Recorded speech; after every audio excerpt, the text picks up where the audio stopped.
Hey, Ricky, it's Courtman.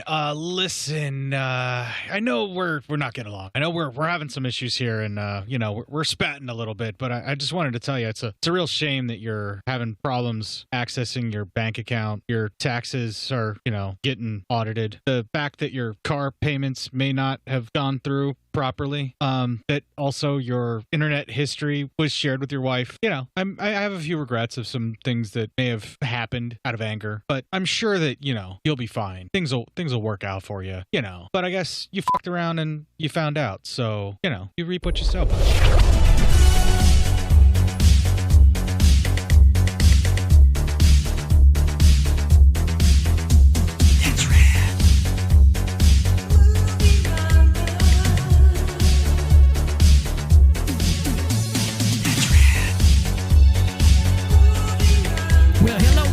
Sexy go-getter. Yeah, you know that's right. Get real. Welcome to another panty-dropping episode of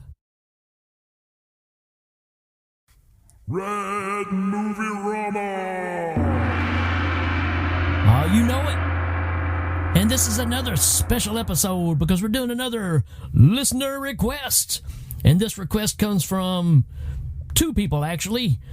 Two great podcasters, two great friends. R.J. McCready and Alicia Newman. Wait, Skippy. She's not kin to Randy, is she? No, she's not kin to him, but she knows who he is. We go back a long way.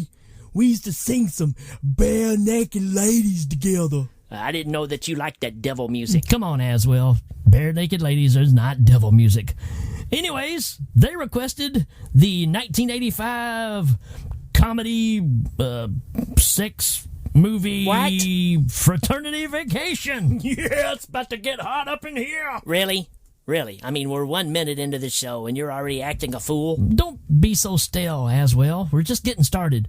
Anyways, this movie, Fraternity Vacation, it's like a who's who of horror flick, classic TV shows, and classic movies. It's just got a whole bunch of people in here. Well, really? How so then? Well, not to just totally drop names because we got somebody else that does that job, but you got two ladies from Reanimator and Bride of Reanimator. You've got the main character that was in the Argento film Inferno. You've got two characters from Fright Night. And you've also got the dad from Alf. Alf, now that's a show. That's a great family fun show. Yeah, well, this is going to be a fun show too, so we don't need to waste any more time. Let's get crack-a-lackin'. Okay, let me say it. Take it away, Rick.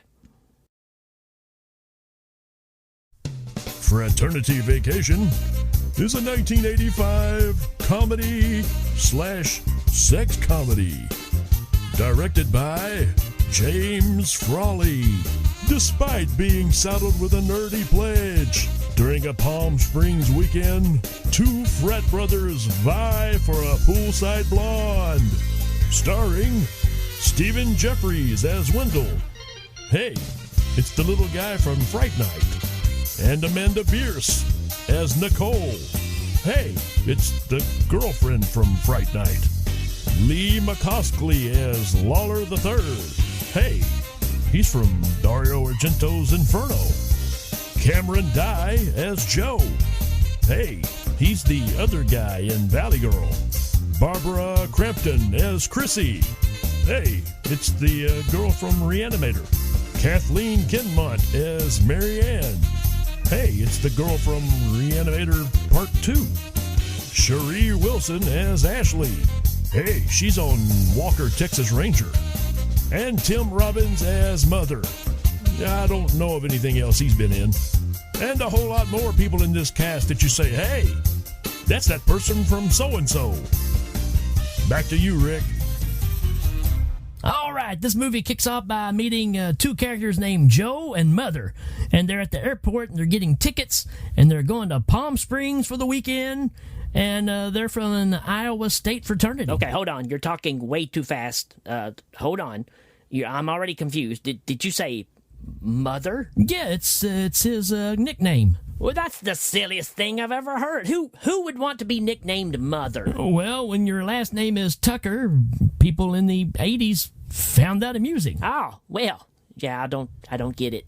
Anyways, they're taking a new pledge along with them, and his name is Wendell. Well, how about that? How about these nice guys? I mean, this little guy's not even in their little club, and they're taking him to Palm Springs?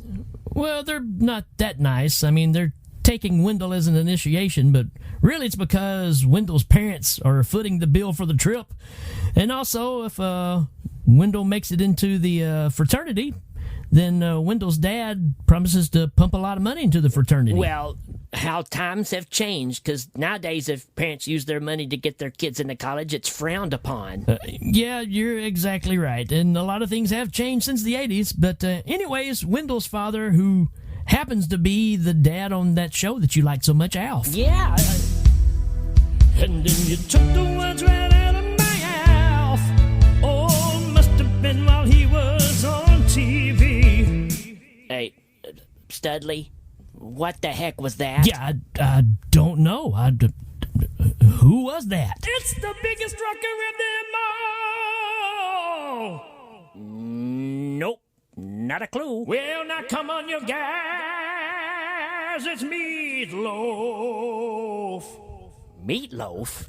Holy crap, we got Meatloaf on our show? Well, great. That's not going to help things. Why does anyone listen to this show? Look, no one listens to this show. This show sucks my ass. Anyways, back to the movie. Wendell's dad asked Joe and Mother to help break Wendell out of his shell and get him around some members of the opposite sex. Well, there you go again. Another great example of parenting in the 80s. Yeah. Anyways, we arrive at Palm Springs, and that's where all the 80s ladies are walking around, waving and smiling just for you in their bikinis and their big 80s hair. Well, it sounds like Sodom and Gomorrah to me. Yeah, it's pretty awesome until Wendell and the guys see a carload of hot blondes in a convertible, and Wendell introduces himself and his friends, and the ladies drive off, and they're just laughing at him. Why would they do that? He was just trying to be nice. Well, you see, in the 80s, Wendell's what we called a nerd. Well, what is that supposed to mean? Well, why don't you go ask your mama? Well, Randy's quick on his feet today. So anyways, Joe and Mother realize that, he's got this nerd problem, and they have to go fix this pretty quick. So we get an awesome 80s montage of Wendell getting made over to some Bananarama songs. What? But Bananarama, do they show up in this movie? No, they don't. Dang it. Anyways, while they're helping Wendell do some shopping, they're spotted by another couple of guys that go to the same college. And these guys are named Chaz and JC. Holy jeesh, what's up with the names of these characters in this movie? Sounds like a couple of cop shows. Joe and Mother and Chaz and JC. Well, they're not cops, they're preps. Yeah, I don't know what that means either. It's an 80s term for rich kids who flaunted that they came from a lot of money. Oh, well then, they sound like they're just a couple of arrogant jackasses. Arrogant pricks. Jeez, that's just like Rick. Christ, what an asshole. Everybody should just take turns kicking you in the nuts. We'll get back to Chaz and JC later on, but right now, Wendell and the guys are going inside the condo that they're staying in, which happens to belong to Wendell's cousin. Well, of course it does, Skippy. I mean, these guys are just using Wendell, and I don't like it. Well, just hold on as well. While they're up there checking things out, Wendell has this telescope that he uses with his camera, and Joe and Mother start using the telescope to check out the girls at the pool. But they also check out a lady that's across from them in another condo that the guys think is perfection. Opportunity, bless my soul. I really love this telescope. Is he gonna be here long? It's getting kind of crowded. Yeah, I don't know. We will see. But the guys realized that the girl that they were looking at in the Don't say it! and the camera was out of their league. So Joe grabs the jam box, and they wrap the towels around their necks, and they go down to the pool. Hold on, Skippy. Another question. Let me guess, you don't know what a jam box is. Yeah, nope.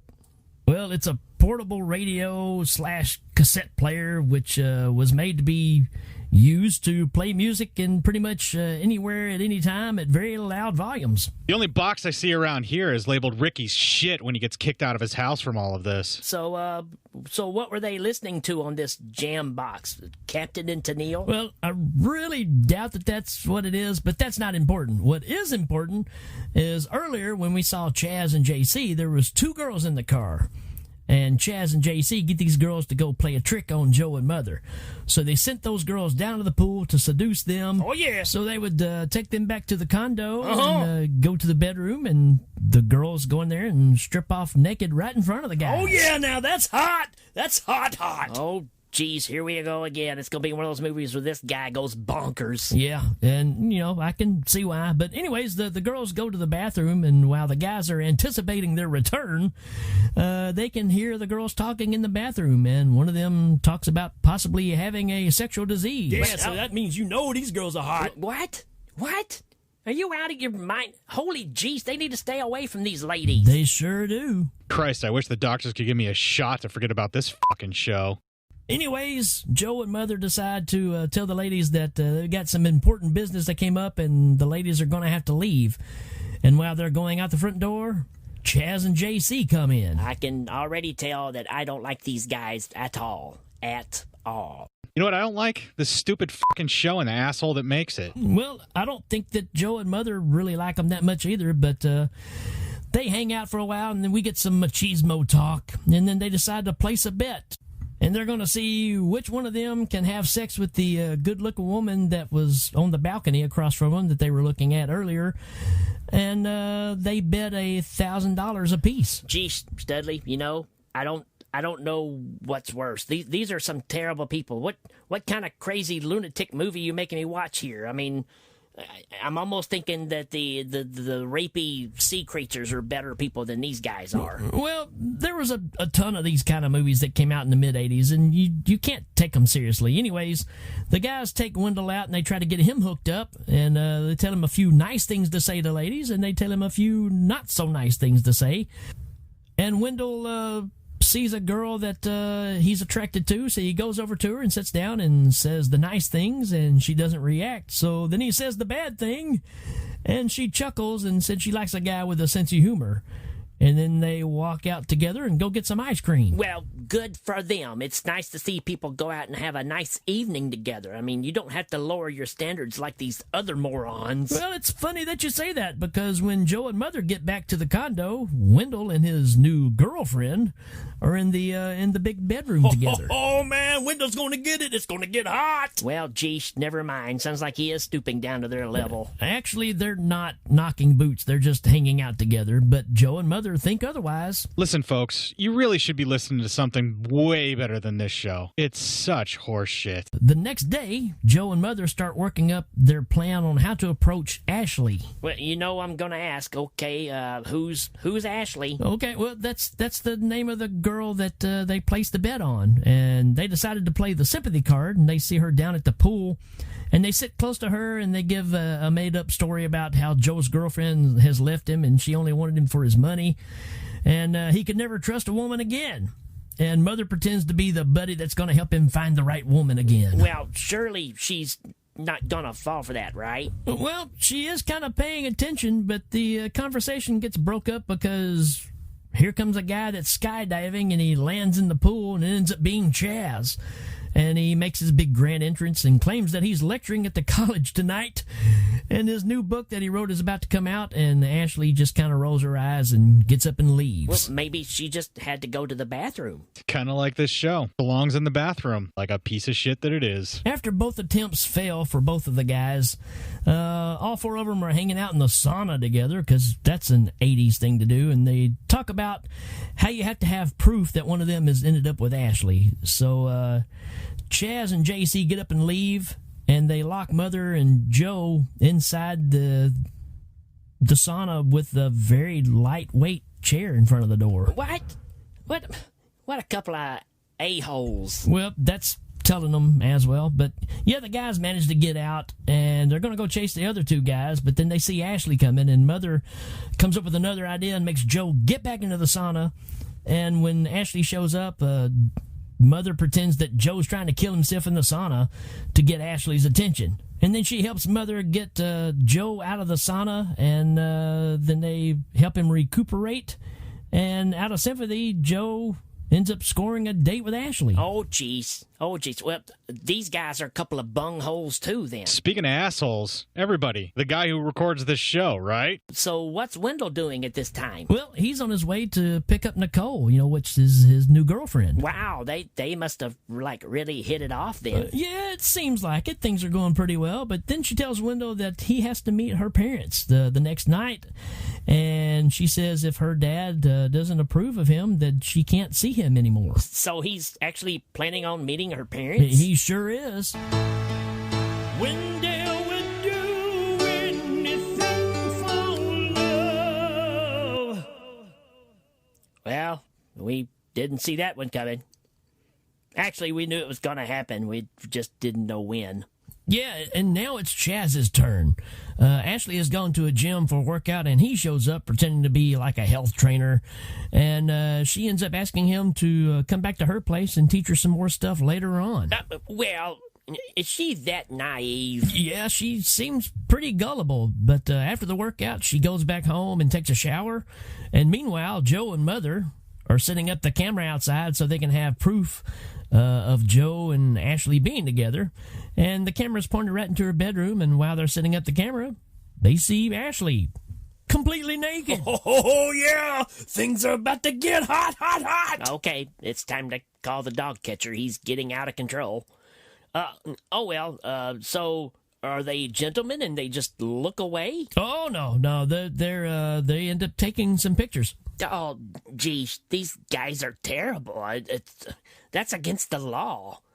Anyways, so where's Wendell at during all this? Well, speaking of breaking the law, he ends up in jail. What? He was on the roof taking some pictures of the skyline, and he fell, and while hanging off the edge of the roof, it ripped his pants off, and he fell down onto the next balcony.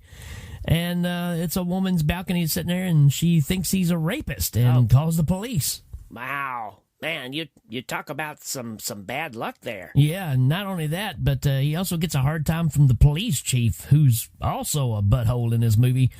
And he tells Wendell that rapist makes his stomach churn. Wow. I just don't understand why anyone would want to go to Palm Springs. It sounds like everybody there is just so mean. Yeah, they kind of are. But meanwhile, Joe is out on his date with Ashley, and everything is going well until they get back to her place. And he ends up trying to make a move on her, and she makes him leave. But Mother does get a few pictures of Joe making his moves on her. Well, yay for them, bunch of jerks. So what about Wendell still being stuck in jail? Well, finally the lady drops the charges, and they let him out, along with a couple of prostitutes that he met in there. And they give him a ride home. And Mother and Joe see him with the prostitutes, and they say that they've created a monster. You know who else is a filthy whore? The guy who makes this show, because he uses people's names to get other people to listen to this piece of shit. So next day, Joe and Mother go to get their pictures developed, and they're not happy with the results.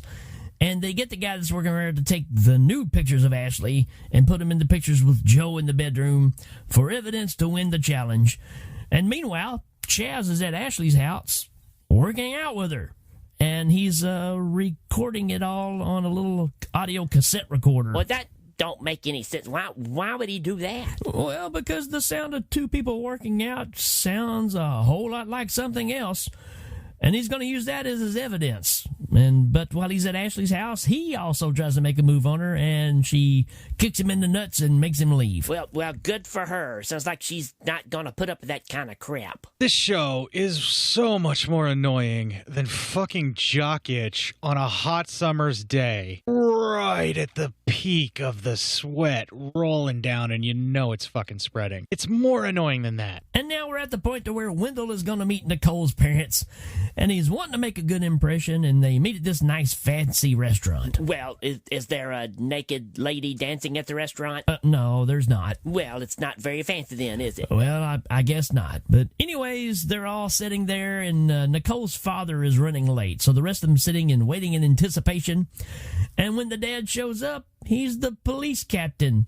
And when he sees Wendell, he yells rapist and chases him out of the restaurant. Oh, no. Can he just make them understand it's just a big misunderstanding? Is Nicole upset? Well, that's the thing. You see, she's not. Matter of fact, she kind of gets off on the fact that her dad runs guys off.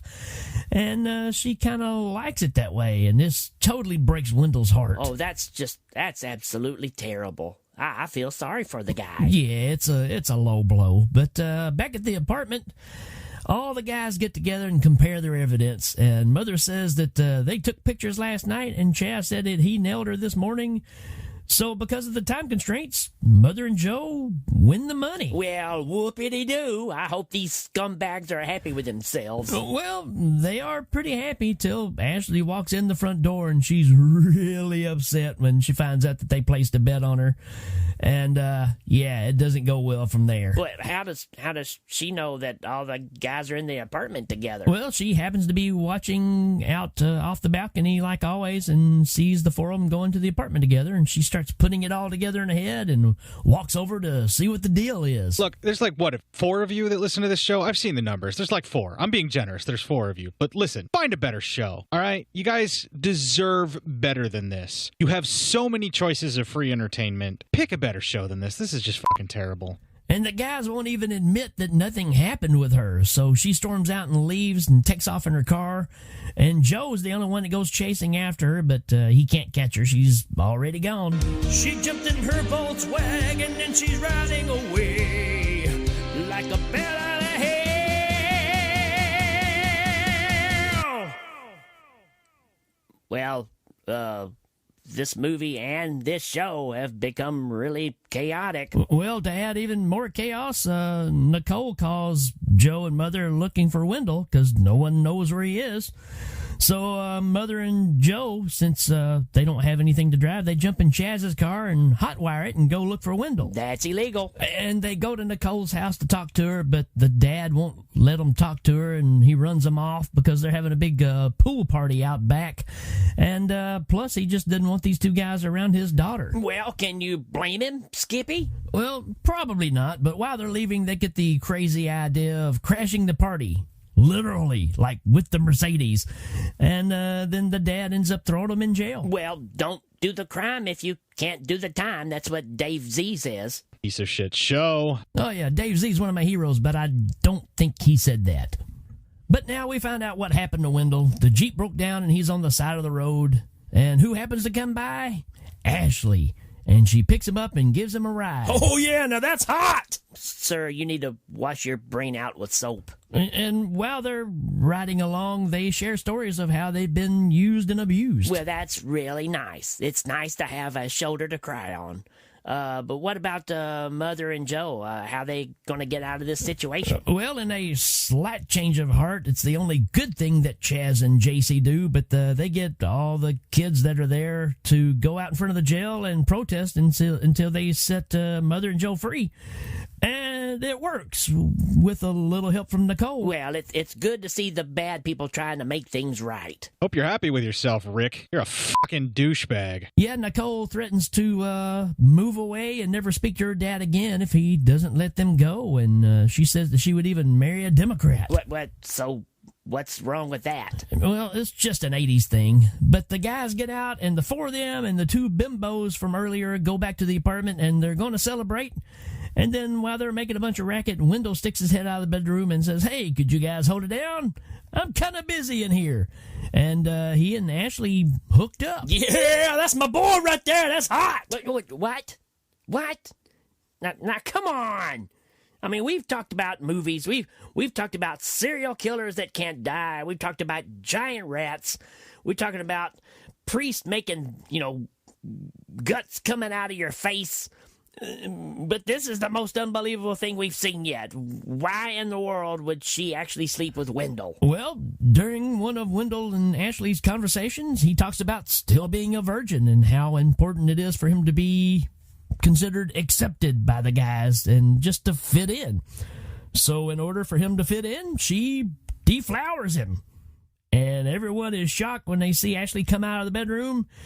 And apologies are made, and Ashley is cool with everybody. That's it. I'm done. And the next day, the guys all say their goodbyes and they go back to college, and that's the end of the movie. And it should be the end of this fucking terrible product. Someone needs to put a bullet in this fucking show's skull. I think it's safe to say that Aswell doesn't care for this movie, just like all the other ones we talk about on this show.